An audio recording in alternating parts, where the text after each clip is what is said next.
Good morning, everybody. Happy Saturday, or whenever in the future you're watching this. Welcome back to Dollar Squealing Tactics. In this video, we're going to be going over Miranda. This is going to be my build video, how you should build her, is she good, etc., etc., etc. So, Miranda, first, right off the hop, she appears to be, even on day one, very, very, very good. The theory crafters in my guild are singing her praises. She's got a very complex kit, which lets you do a lot of good things. She's definitely a booster to the energy class.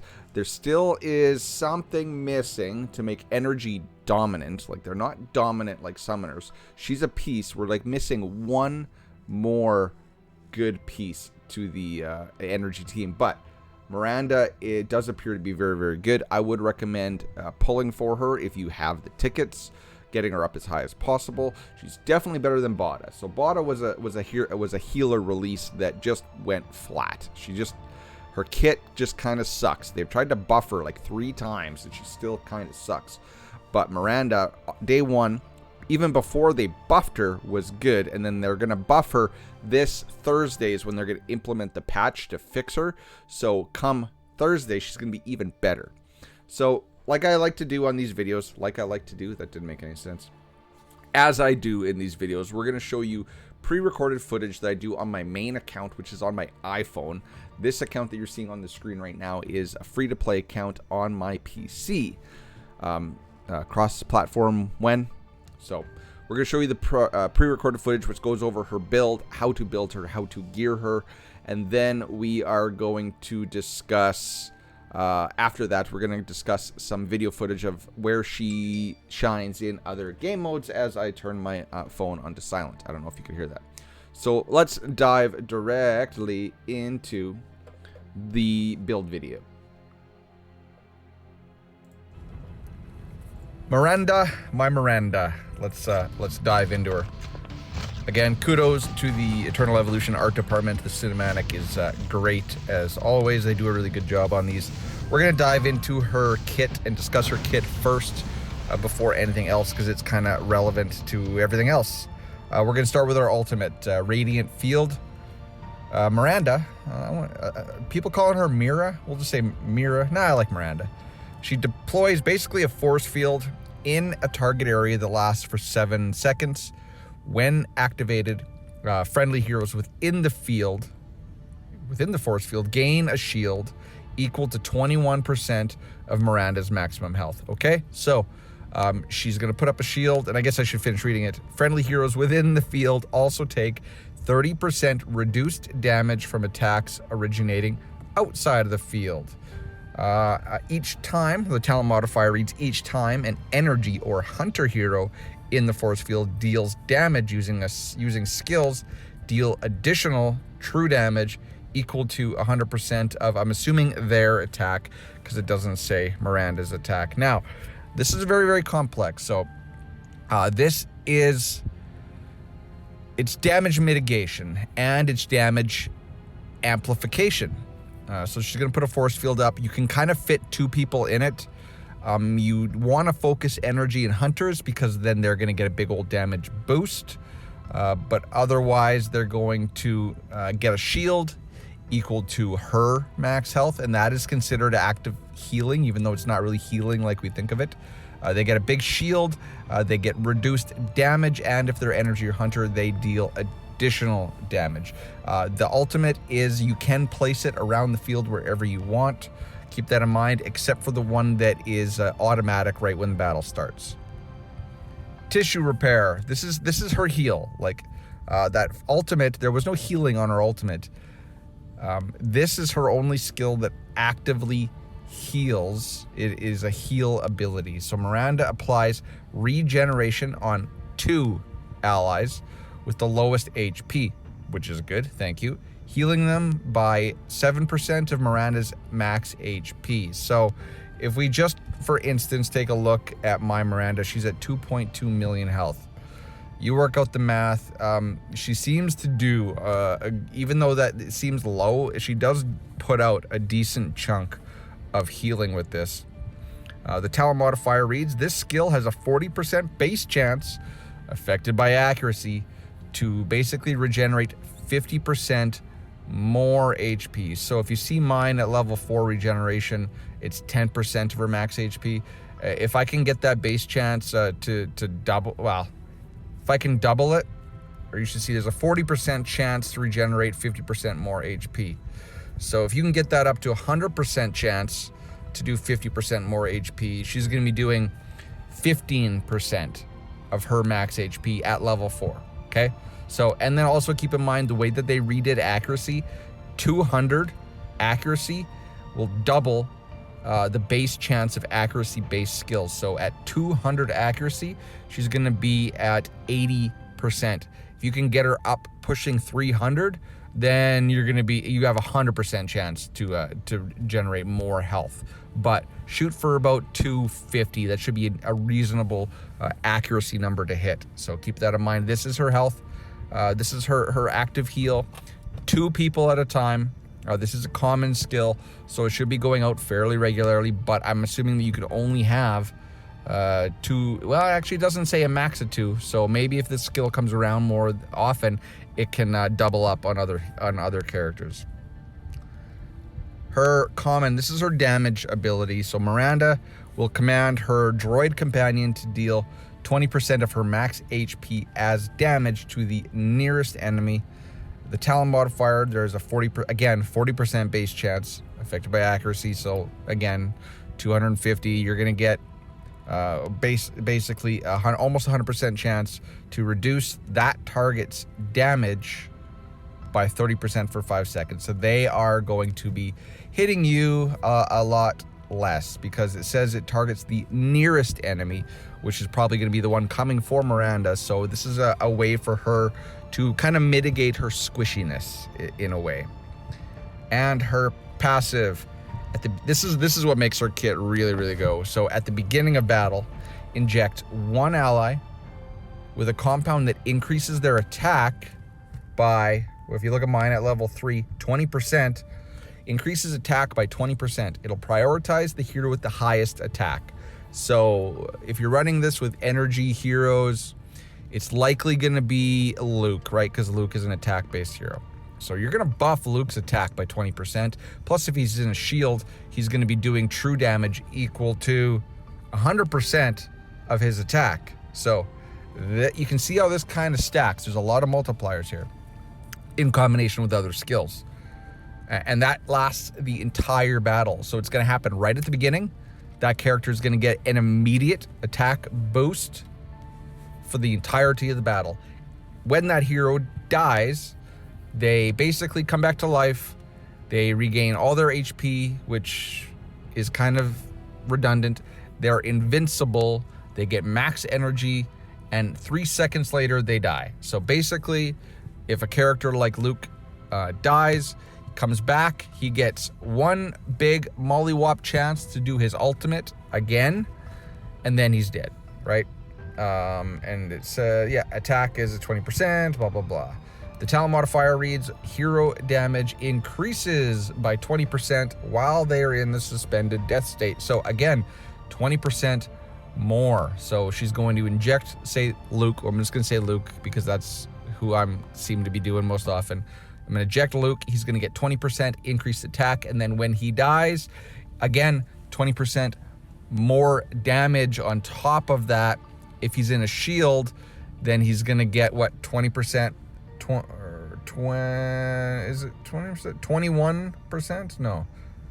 Oh, reduced damage. 100% attack as true damage. So multipliers on multipliers on multipliers in Miranda's kit. So let's go to her exclusive next. It is an HP exclusive. You see I have it at 21. This is a character that you want to take to X30. It really is, especially because her X30 is really actually really nice. Plus more health equals higher shield, higher healing, everything. This character definitely worthy of X30. So her unlock says her energy skill, which is ultimate skill. I don't know why they say energy skill. When Miranda's accuracy reaches 150, and I remember I was shooting for 250, at the beginning of the battle, she automatically uses her ultimate on the back row. And I will also caveat this with saying they just announced today in Discord that they're going to be expanding the radius of her shield, so it is most likely going to cover both back row characters, which makes her even better than she's currently performing right now. Don't care about that. So at the start of battle, if you have a high enough accuracy, first thing she does is ultimate regardless of how much energy she has. The X10, which is her heal, the number of targets is increased by 1. So if it was 2, now she can heal, or she will apply regeneration to 3 heroes, which is, fairly significant. That's going to be your frontline tanks and whoever's taking damage up front. That is good. So that makes her heal. It basically, it's not technically an AoE, but it kind of feels like that. And then X20, Gamma Ray, this is her damage ability. This one's kind of useless.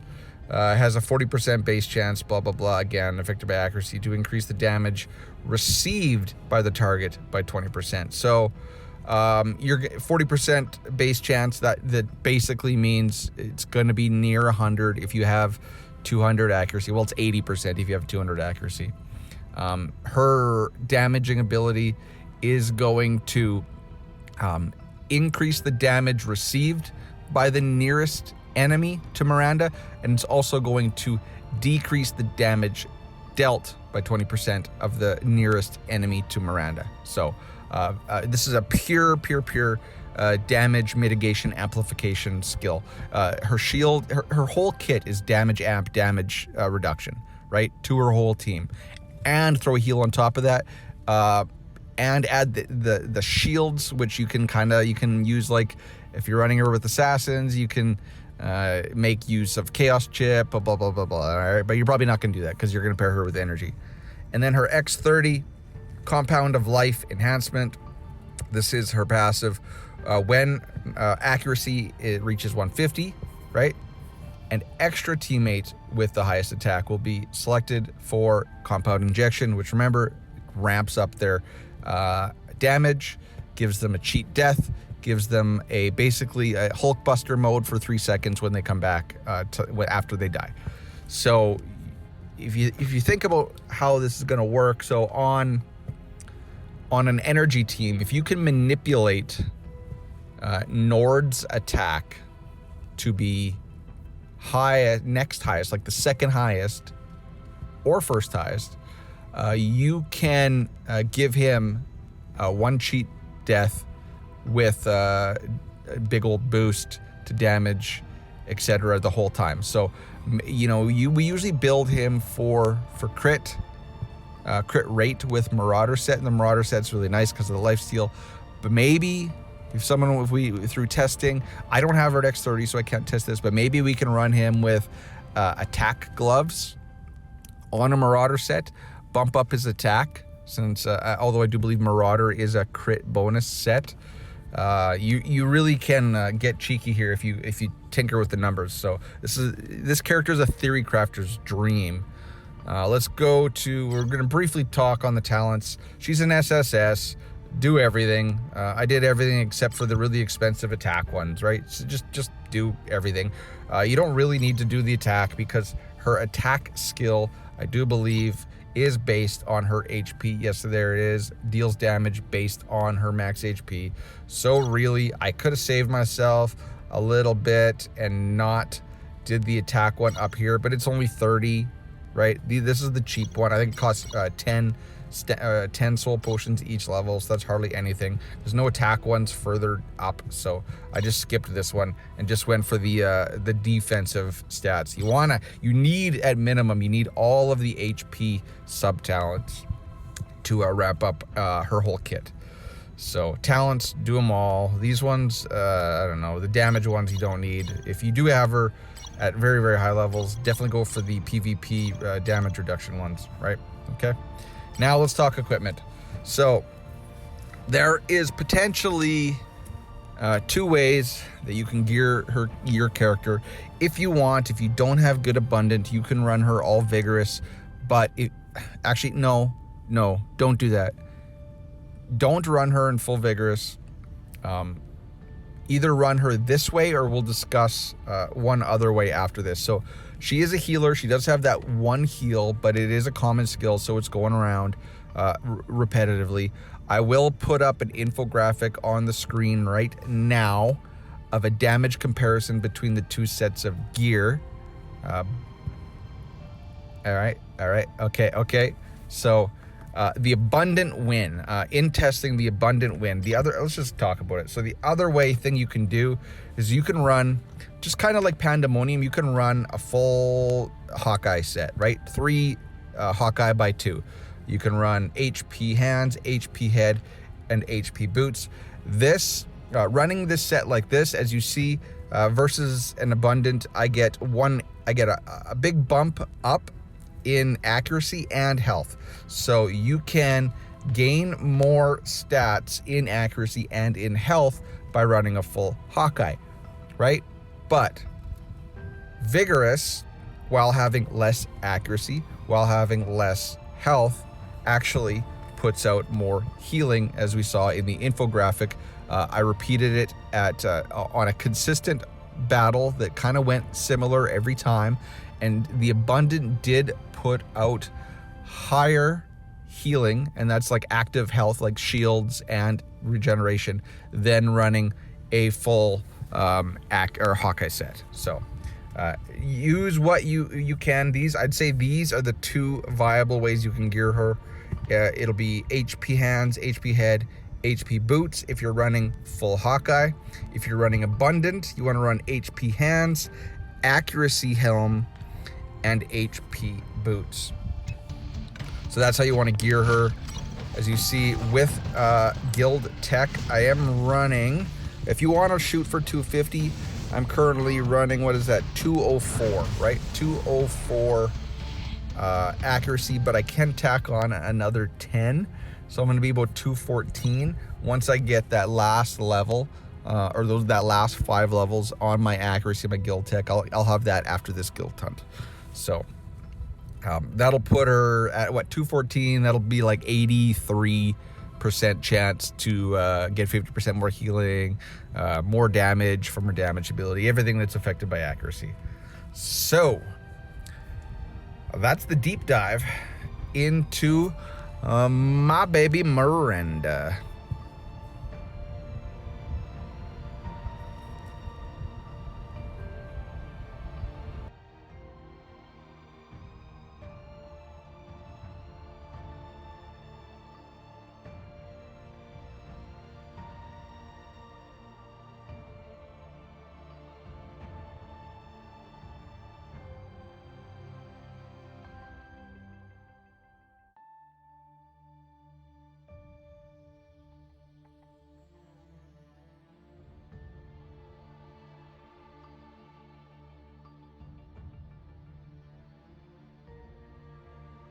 Now my mic is on. Man, you know what? 20 minutes in, I screw up the video. TLDR of that is run her in an abundant set, right? If you don't have an abundant set, run her in a Hawkeye set. Don't run her in a full Vigorous set. Don't do it. Don't do it, Marge. Okay. Damn it. Can't believe it didn't turn my mic on. Anyways, most of you have probably tuned out by now. If you haven't, put Miranda in the comments. Okay, so this is just story. So this is where I tested Miranda against Masrani because I wanted to see who could put out more heal numbers. I do believe I switched to the heal. So now keep in mind, in footage like this, a heal means lifesteal. So Leo and Nord will contribute to their own heal numbers. It also means shields. So if I'm running Flashpoint, overhealing, or the shields that Masrani puts on every character is considered healing on this chart. And as you see, Leo and Nord, with their innate lifesteal regenerative abilities, do put out or give themselves a lot more healing, and more healing than Maz. But also keep in mind that if they're shielded, Maz isn't going to do much healing, but there is a lot of health to be gained from Leo. So really, Maz is just healing a little bit. But Miranda, since her shield puts a big old shield, that is considered healing. And she's also putting regeneration on, like you see there. It is right there. I think that's I think that little icon above Leo's head is the regeneration. But she's supposed to put it on 2 characters, so I don't know. I'm going to have to, like, click on that and figure out what that is. But as you see, the point of this video is that she does put out more active healing than Masrani. Really funny is that the Haggardon shields through displacement are actually winning hands down in the healing. So let's just pause that right there. You get the point, though. Masrani, and Masrani, Myra is X30. Mine's, yeah, X30, exact same evolution level, Immortal 0, but at X20, Miranda is already outpacing Masrani, so I think she is on par or better. I think I'm gonna put her on my tier list at the end of this month. I'm gonna put her ooh, tough one. I think I might have to put her above Masrani, because Masrani does have an attack buff as well, but it's a limited time attack buff for heroes in the back row, whereas if you X30 Miranda, it's your top 2 attackers, which is what you want to, that's exactly who you want to buff in attack. Yeah, I think, well, we'll discuss that in my tier video, but I think I got to put her above Masrani for now. While I'm discussing that, I did run her in my main account in Crimson Abyss, which was 13. I cut my time down, and I didn't notice any significant increase in damage to my characters. So her ability to permanently buff the attack of your characters in this makes her more viable for Crimson Abyss, in my opinion, than Masrani. And I still run with Flashpoint, so she will overheal. It's just that since her regenerative heals can only target 3 characters, she's not going to overheal all the characters, and she's not going to also overheal all of the summons, because she's not an AoE healer, right? She's not. She's putting on a couple hots. She might be able to cycle around and put more hots on, but she's not going to overheal the whole map or the whole team, including the summons, which in that case Masrani has a little edge. So maybe they're equal, but I don't know. I kind of want to put Miranda above Masrani. All right, what am I doing? I'm pulling up more footage. I'm talking too much. I'm rambling. I'm making up for that dead mic space time. Okay, so this. Well, let's go over to it now as I was queuing it up. So this, I did a whole bunch of testing with her in Arena, and as I said at the very beginning, she seemed to be missing something. So this team, keep in mind, this is against my buddy Venom, who is my Arena mate, so we go back and forth quite a bit, or we used to. Don't hit each other very often anymore, but his team, this was my defensive Arena team forever. Oisa works very, very well. I tried so many comps with Miranda.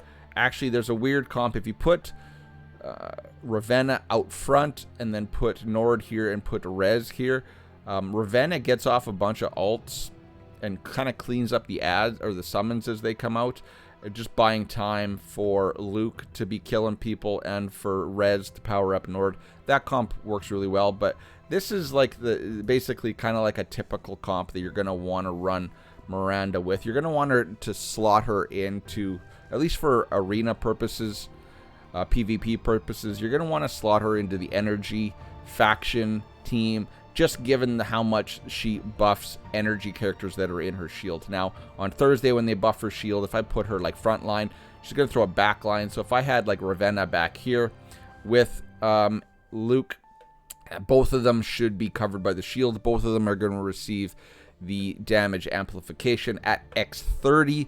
They would both probably be injected, so they would get 20% extra attack, and then in the shield they're going to get 100% extra attack as true damage. I think that this team's going to be a beast. It's just missing something. So if I was to move Miranda up front here in the mid row and then put Nord over here, run a tank, I don't know, maybe like Oak, right, since he can have his invincibility, right, get a little bit of yeah, we need but if you're running, maybe I'd run Panda, maybe I'd run Zeta. since Zeta has the ability to heal herself. And if you're not running, well, I guess Miranda is the healer. Yeah, it's going to require more testing, but this is one thing I recorded just to show you guys PvP footage. So you see she pops up that immediate shield on Luke. Now Luke is going to be doing bonus damage. You see Oysa, my Oysa is a freaking meat shield. She's doing everything. Anpu stuns, kind of makes Ravenna useless here, but the reason why you have to run 3 energy is to proc the Grace PvP proc, right? Unless you have 3 energy, you're not gaining the bonuses from the SSS Grace Commander, which is why I tried other comps. I tried putting Paluno in here for stuns, geared him for attack speed. It didn't seem to work. Really, I thought that, you know, the little limited damage that Ravenna can get out is probably going to be better since it's an AoE, which is also going to trigger Grace. Well, actually, no, she doesn't trigger. She won't trigger Grace. Back row AoE triggers Grace. But again, this is just to show you guys how Miranda works. And the Oysa summoner team is no slouch. So now Nord is finally powered up since it took him forever since I didn't have a res. But Oysa kept the summoners busy long enough, and Luke is back here just teeing off. Luke just died. See, he just died there. Actually, that must have been his second death because he's gone now. But Nord's a beast. Nord's a monster, and we win. Now this is not consistent. This was not a consistent battle. I was able to win maybe in all my testing, maybe a quarter of the time. I think maybe with Miranda X30, so that she's injecting more people, you're going to squeeze out some more higher percentage win rates. And then maybe I haven't tried it with Oak in the front being a meat shield. I've seen some interesting comps putting Ravenna in the front because then she cleans up a lot of the ads. Yeah. It's going to be interesting. She's a really good character. TLDR, take her to X30, pull for her, use her. If you have energy characters built up, I know on my free-to-play accounts, both of my free-to-play accounts, I don't have Luke. Because week 1 in this game, they feed you a choice between Ravenna and Luke, but they give you an extra copy of Ravenna through the, whatever it's called, the frickin' carnival or whatever competition that is. So you kind of lean towards Ravenna, and Ravenna is a really good character. So if you don't have Luke, maybe, and you don't have Nord, maybe your priority for Miranda is a lot lower. In fact, it is a lot lower. But she is good outside of a PvP or situation as well. She does offer good viability, but you're going to have Maz at Immortal, right? Everyone gets Maz basically to Legendary in week 4, so you're going to have him. So she's a good supplement. I think that if you're more PvP focused is what I should probably say as I'm thinking my thoughts right now. Then yes, she's a no-brainer. If you are not PvP focused, you could probably just slow build her. Okay? All right. Okay, so we are 28 minutes in. If you've made it, actually, I'm changing the word of the day. If you've made it all the way up to a half an hour of listening to my voice, put droid. No, not droid. Her droid's called Artemis. Put Artemis in the comments of this video. And I'm not going to just say thank you very much. This time, since it's 30 minutes in, I'm going to try to say something funny. I'm going to try to say something quirky, something funny. And I'll heart your comment. So do that. Artemis in the comments if you made it all the way through. Till next time, ladies and gentlemen, happy Saturday. Enjoy your weekend. I hope this video helped. All my links are in the description, etc., etc., etc. We'll catch you in the next one. Cheers. Peace. Bye-bye.